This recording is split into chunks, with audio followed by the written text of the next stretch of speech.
what we are doing here is so special, and we wanted a vehicle for telling that story in a different way so that people could get the information in their car, at home, when they were working out. And so we're just so excited to tell the story this way.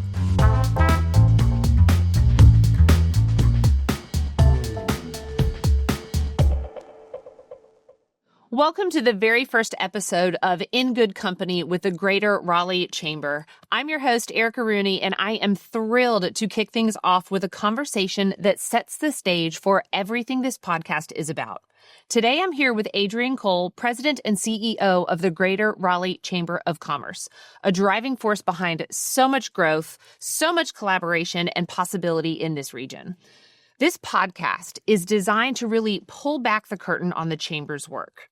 The programs, the people, and most importantly, the members who make up and drive the business and the community forward.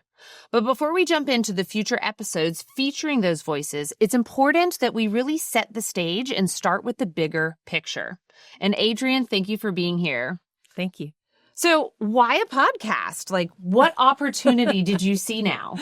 It's a great way to talk to community members and business leaders, sort of meet them where they are. People are digesting information in a lot of different ways in this world, and things are coming at them so fast. And we thought that a podcast would give us an opportunity to tell a deeper story, to tell more of what we are doing, and also share the stories of our members, community members, leaders that are really driving this very special, very unique community. And I have the opportunity to see other communities across the country. I collaborate with other chambers across the country. And what we are doing here is so special, and we wanted a vehicle for telling that story in a different way so that people could get the information in their car, at home, when they were working out. And so we're just so excited to tell the story this way. Yes, I'm a busy working mom, and that is how I get all of my information, is with one earbud in while I'm cooking and folding laundry. So I absolutely love that. Now, what do you think, or how would you describe the Chamber's role beyond what people just normally expect? Mm-hmm. Yeah, so, people have heard me say this before, but when you've seen one chamber, you've sort of seen one chamber. Mm-hmm. So chambers are very unique across communities, across the country. The good ones become what their community needs them to be and what the business community needs them to be. And there's so much work that happens behind the scenes that isn't in marketing brochures, that isn't in headlines, that isn't in the articles, but that is driven out of the chamber, but in collaboration with partners across the community who are willing to come to the table to solve some of the biggest challenges, to seize the most exciting opportunities for our community and our region. And that's just, people don't realize that our chamber does all of those things. Yeah. I was doing my homework on the bus this morning, and I was like, I'm going to research all these Adrienne Cole podcasts that exist out there today. And so I was listening to some this morning while I was getting ready. And one thing that surprised me about the chamber that I also don't think a lot of people would know is that it's a nonpartisan chamber. You guys do not support political candidates. We do not. But you do have certain things that you will get behind as a cause for the chamber. And I thought that was a very unique. It is, and people don't realize that. And so thank you for making that point. We are nonpartisan. We work with whomever is elected to move the priorities of the business community forward. Love that. And so we do have a policy agenda. We will push in when we think something is going in the wrong direction, or we need to lobby around a particular issue, or motivate, galvanize the business community to show up around an issue. But it is not a partisan conversation. We do not have a PAC. We do not endorse candidates. We're going to work with whoever's elected to move the priorities of the business community forward. No, I love that. In today's political climate, I think that establishes immediate trust. Mm-hmm. And so I think that's such a great thing. So, Adrienne, why is right now the right time to be telling these stories? We are growing so fast in this region.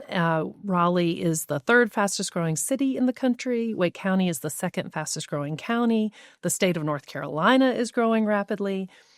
We need everybody engaged and participating in the work of this fast growing community. And that's people who have been here for a long time and people who just got here. I mean, one of the things that I think is so special about the chamber and about leadership opportunities is that you do not have to have been here for a long time to have a seat at the table.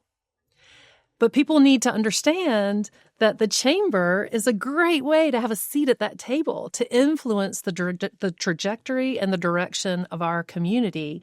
And we are really known as an area that collaborates so well together. And that can sound kind of Pollyanna-ish, to make up a word, but it is so true. And so much of our work is very intentional around that. And the collaboration, it's both a distinguishing factor. It makes us more effective. It doesn't happen by accident. There's a lot of intentionality that goes on behind all of that. But it does provide an opportunity for business leaders, for community leaders, people who have been here a long time, people who have just gotten here, people who are more senior in their careers, people who are just starting to influence the direction of the community. And the chamber is the place to do that. And we want people to understand that that's the opportunity for them. Yeah. One of the things that really clicked for me, too, this morning when I was listening to some of your earlier podcasts was about the economic development. And it's not just about bringing a new business or anything like that. It's about the infrastructure and everything else behind it. And I was like, wow, Capitol Boulevard, okay, I get it now. And so we're working on Capitol Boulevard. It's a great example. I live out that way. They're doing good work. But it's the point of we don't, I think, regular members of the community like myself that aren't so involved yet, don't understand the depth and the breadth of the work that the chamber is doing. And that speaks to that you've seen one chamber, because we are a large regional chamber, but still very accessible. Yeah. And so we run Raleigh Economic Development in partnership with the city of Raleigh. We run Wake County Economic Development in partnership with the county. We work very collaboratively with our neighbors in Durham and Johnston counties and the surrounding areas to drive economic development forward. And what we mean when we say economic development is, yes, business recruitment, retention, expansion, helping existing companies grow, recruiting new companies in. But it's also talent and workforce. It's infrastructure. It's quality of place. It's childcare. It's advocating for the city's housing bond, for the parks bond. We often run the advocacy campaigns for those bond referendums. It's our Regional Transportation Alliance, which is working on mobility in a 15-county region to keep not only goods and services flowing, but moving brains around this region because we're a knowledge-based economy, and having a place where that quality of place, that quality of life not only works now, but is working 50 years in the future. Oh my gosh, that's so many balls in the air. It's so exciting, though. It's so much fun. It is. And I think when you talked about the childcare piece and about how that is important when you're talking about bringing the best talent into the area, I was like, light bulb moment. Right. And working with Wake County Public Schools and other K through 12 providers, we also have been engaged in the conversation around quality pre-K and third grade reading attainment, because that tracks directly to graduation rates, which also tracks to how many prison beds you're going to need. So when you think about the continuum of education, we work so closely with Wake Tech. We work closely with our 4-year colleges and universities to make sure that we are creating the talent here to sustain the business community. But then we also, through our work in the Triangle Initiative, recruit talent in from other markets. Because with the growth here, we have to win on the talent side if we're going to continue to thrive. And that's not only for the companies that are coming here, but the companies that have been here for decades. Absolutely. Absolutely. Okay, Adrienne, what are some of the biggest challenges that you think both the chamber and the members in our business community are facing right now? And how are we going to address those with this podcast? Right. And so it varies. So, we are a chamber that serves micro businesses, so the very smallest businesses, up to our largest employers. So some of the challenges are universal, making sure you have a skilled workforce, making sure you have the transportation network to move around in. We also work on infrastructure to meet the needs of a growing community, so water and sewer, energy. I think also about human infrastructure, housing availability and affordability, childcare, as we already mentioned. All of those things are challenges and opportunities for a rapidly growing region that we address through our work, whether it's our policy work, whether it's our Regional Transportation Alliance, whether it's economic development work, our Young Professionals Network, so engaging young people. One of my biggest fears is complacency. So when you're in a community that is growing as rapidly as ours is, and there's so much opportunity, which is fantastic, people can sometimes think it's just going to happen. It's going to keep on happening. And they are so engaged in what they are doing, they might not think to engage in the broader work of the chamber. And I don't want to see us be complacent because I want this region to work to be as successful as it is now, long into the future. And that requires a very engaged business community that works closely with our nonprofit leaders, works closely with elected and appointed leaders to move the region forward. So I worry about complacency. No, I love that. It's like this very complex EOS operating system for the whole community. And it's just so fascinating. And we are sort of we're the balm to the complacency. So we're the solution to the complacency because, I'm thinking all the time about how to make this place work now, how to meet the needs of our business community and meet them where they are, but how to make sure that we're making smart moves now so that this community is still just as successful long after I'm not in the role anymore. So how are we growing future leaders? How are we engaging young people to get engaged and to really care about their community? That's something that we work on as well through our Leadership Raleigh program, our Emerging Leaders program, our Young Professionals Network. I'm always looking for the people who will replace me one day. Oh, I love that. Well, what stories are you excited to share on the podcast? All of them? We have with this being the community that it is, people are doing amazing, amazing stuff in this community across vast industry sectors. So one of the other strengths of our market is that we're not a one-trick pony. We aren't strong in just this one industry sector. And we aren't, while we might have tech companies like IBM and SAS who are long established, we have really exciting tech startups coming behind them. And those stories are super cool. We've got amazing manufacturing happening. We've got a lot of work happening that's going to solve not only problems facing the U.S., but facing the world long term. When you think about innovations in healthcare and sustainability and manufacturing, and all of these things are happening here, life sciences. So the challenge is going to be deciding what to talk about. I know there's so much diversity and variety in the area. It's just incredible. And really cool people. Yeah. I mean, you look at our arts, our culture, our restaurants, our music scene is just getting better and better and better. I'm going to the Billie Eilish concert tonight, but I'm a huge bluegrass fan. So I'm so excited that we're continuing the Bluegrass Festival. We've got the Chinese Lantern Festival coming up. That's always a fan favorite. There's so much diversity. Yes. And I think that that's our strength. I love it. So, Adrienne, what makes this podcast different from other business podcasts? It's a great question. So this is really intended to give you a peek behind the curtain.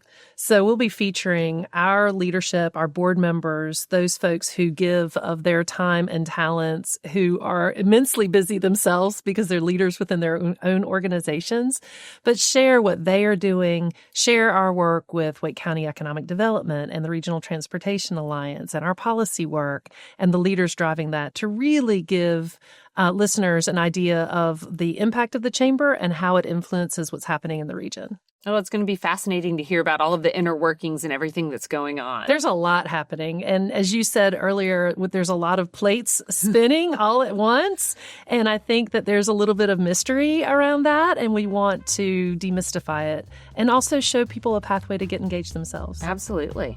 Thank you, Adrienne, for joining us today. Thank you for having me. It was super fun.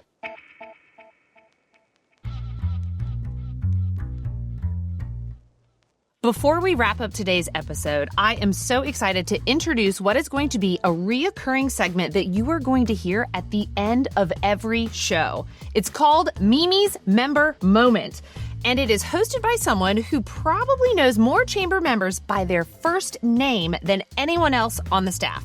Y'all, this woman is the Greater Raleigh Chamber's Membership Engagement Manager, Mimi Miller. Mimi is going to spend a few minutes on each episode spotlighting one of our members' businesses. She's going to be digging into their story, their challenges, their wins, and what fuels their work. It's her way of making sure that the voices who make up this chamber aren't just part of the audience, they are part of the show. So before we launch into the first official segment of the future episode, I thought we'd take a few minutes to introduce the voice behind it. Mimi, welcome to the mic. Thank you. Oh my I'm so gosh. excited to be here. Yes, let's give the listeners a sense of what can they expect with Mimi's member moment. Perfect. So Mimi's member moment is going to be a spotlight to really dive into the members who make up our membership base. And we want to get to know the members who we see at events and we talk to on the phone or in emails, but we want to give them a spotlight to really share what they've been through, what their successes are, what challenges they've overcome. So we're really excited about that. Oh my gosh, I love it. So can you tell me, what do you actually do as a membership engagement manager? That is a great question, Erica. It's loaded. I feel like I wear a lot of hats as the membership engagement manager, but the name really lays it out, right? I want to make sure that I touch base with new members and current members frequently. I want to make sure that those members are engaged in what we're doing. The Chamber puts on over 150 events a year, and we want to make sure that members are showing up and engaging with us. And then the manager part is really the behind the scenes, detail-oriented, making sure that the programming we offer is applicable, relevant, and accessible. And also the speakers we bring to those events are someone that can really speak to what we want to know. Oh my gosh, it might be a little bit of a tongue twister, Yeah, but I sure do is. love it. And so when I think about Mimi's member moment, what can listeners expect? And I'm going to throw another M here. Love it. And how does it become so memorable? Exactly. So we're excited to have members of the Chamber come and talk to me about their journey, their experiences and their challenges and their triumphs. And we are really focusing on members that have been engaged with the Chamber. And we're going to have members who are from big businesses. We're also going to have solopreneurs. We just want businesses who would listen to the podcast to really understand what other businesses have gone through. I don't know about you, but I really relate to stories more so than facts, figures, on a paper. And so I'm really excited to get the voices out there so that other businesses who are listening to the podcast can relate to that and maybe even reach out to them. Well, I love the fact that you're telling me it represents such diversity because you might be a solopreneur, but you might work for a Fortune 500 company. Either way, it's for you. Absolutely. And I think that's really powerful. Yeah. What themes do you want to hear when you're going to be talking to members? I just want to hear the grit that has gone into their work. I want to hear what they've done and what creative things that they've done to get success. I feel like we're in unprecedented times forever, right? Out of the box thinking. Exactly. And so finding out what they've done to combat the issues or the challenges that they've faced.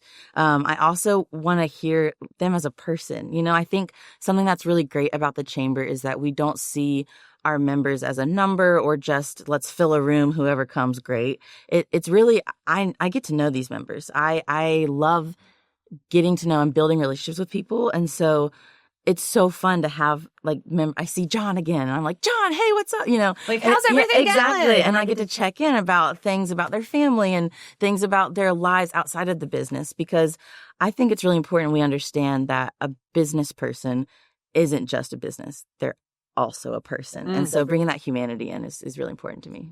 So, Mimi, what do you hope members will take away? Yeah. I really want members to see that it doesn't all have to be done the same way for there to be success. I want them to see that, oh, that person has gone through that. I'm not so alone.